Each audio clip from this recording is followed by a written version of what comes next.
Thank you for coming to Redrawing the Rancho.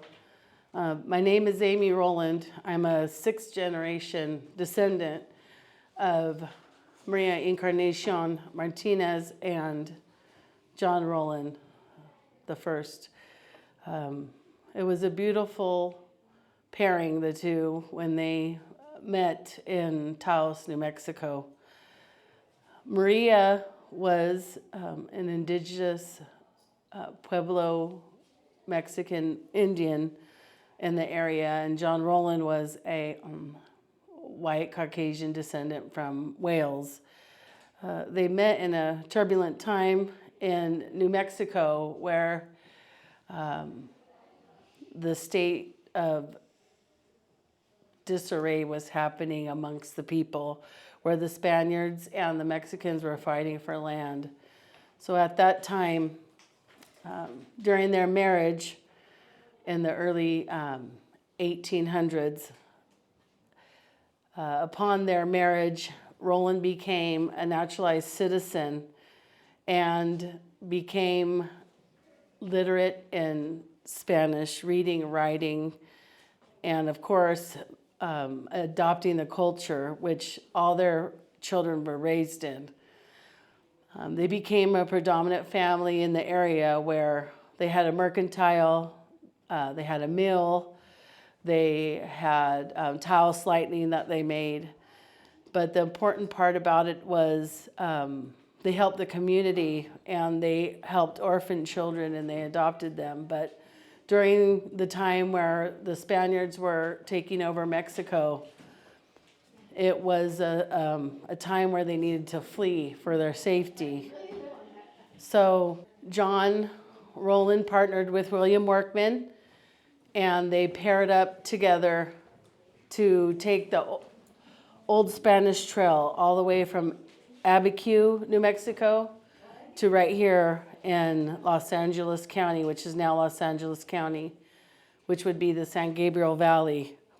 And the reason why they came is to have their family unit be together and be successful and be able to ranch and live and provide for everyone around them. So before John Rowland left, he did not take his family, but William Workman did. And the reason being is because his wife had just given birth and they were going on a trek that took 2.5 months. Not on a stagecoach, but through mule train and herds of sheep to sustain them while they were on their way. It was a very treacherous walking for 2.5 months. When they finally arrived, they were able to scout out this property, which was actually at the time owned by the San Gabriel Mission, and going back and forth between Mexican rule and Spanish rule. The Mexicans fought very hard to have that property, and that's where they got their grant from.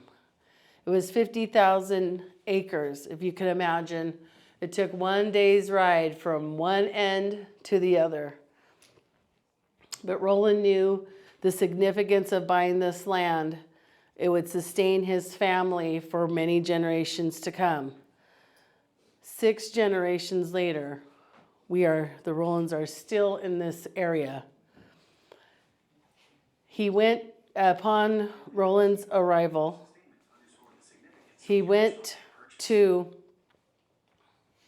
Monterey to pay for the property. But at the time, Workman, his partner, business partner and friend for many years, was not included on that land grant. But he made sure that he got half of that property, even though it was not stated in the grant.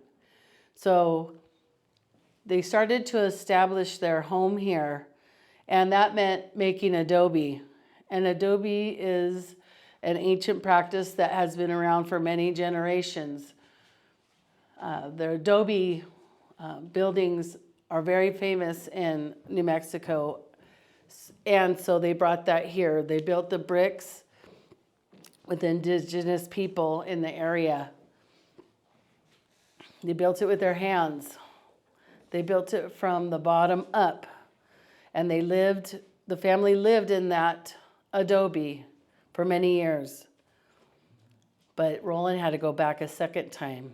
His family did not all arrive here with them. It was just him and the workman party and other people who came along who wanted a better life. So he had to go back. At the age of 50, he did that trek twice. The second time he came back with his family, with young children, toddlers. Imagine them walking and walking and walking for 2.5 months. Upon their arrival, they were the first settlers in this area. But if it wasn't for Encarnacion and his naturalized citizenship, he would not have been able to buy this land from Pio Pico, the last governor of Mexico. Upon that purchase, they were able to help the community and everyone around them by cattle ranching. And when there was major floods and then major droughts, they kept finding ways to sustain the family. They went into walnuts in the area, which also sustained the family. So for many generations, they left their stamp here. The first generation, after Maria Encarnacion came here, she had her one and only child here in Alta, California. His name was William Rowland. He became the boy sheriff of Los Angeles County. The second generation to live in this home was Regina and Josiah. Together they built a life here as well. They built the first school in the area. They realized that many children in the area needed to be educated to be able to read and write and not just work in the fields, but also be able to communicate with others. He also was a vintner who provided wine in the area and won second place at the California Fair.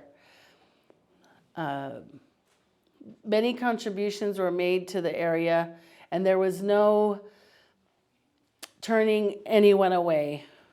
In the traveler's room on the porch, there was an extra space, actually two, where anybody who was tired, weary of traveling could stay with no questions asked, get a meal, and once they rested and regenerated, they could get on their horse and go back to Los Angeles. There are many instances where we, as a family, want to make sure that the community is always welcome in this home. When I first came to the home, it was in disarray. There was things everywhere, all over the place, as if somebody just dumped everything off here and needed said, okay, put it away. Well, there were many things that I felt responsible for, that I had to be the one to help get this place back in order.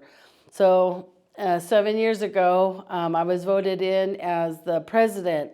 And when I did that, I uncovered these years, I've uncovered a lot of different archives where the stories that were told were about people who needed help and they came here. And so that just opened up my heart to think of who else could I provide a place for that they would feel comfortable no matter what they looked like, where they came from, no matter the trials or tribulations they came through. It would be a place, a safe place for anyone to gather. So through that, I've had people come to me, artists especially, who feel, I think, free enough to be themselves and embrace the space. So we have many different people who have come through here. And I feel like my role is to create that safe space, because Rowland did the same thing. And I feel that it's been passed down from many generations. And I